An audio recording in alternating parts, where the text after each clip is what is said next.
陷入桥，月光皎，间隔雨落眼角。似新鸟，却听闻有种冷也寂寥。白衣人所以老，夜色浓就正好。天下是何方？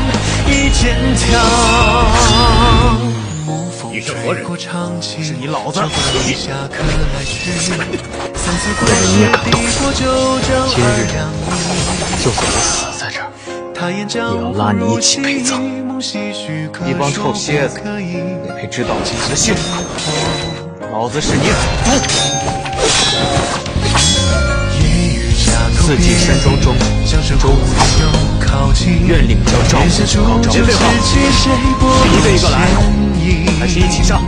周子风风大雨上，老子想下去，想要出，天下没人拦得了。这么好的夜色，非有人让你幸福享福，真煞风景。你不会以为我创建天窗靠的是你德夫人吧？还没见到输赢，就算天王老子也休想跟我下庄。故土一凉，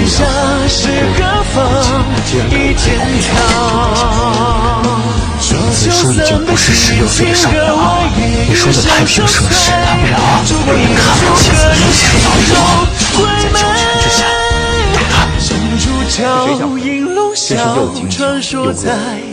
我自己早先我也没想过，那个肆意妄为的佛世天，会因你们信让我10年。既然不是，别慌张，我的人生只有2个选择，要么好好活，要么好好的死。没有人可以给我走第3条路，各分一起，各走各的路。希望江湖永无再见之期。天光已亮起，落字在一句。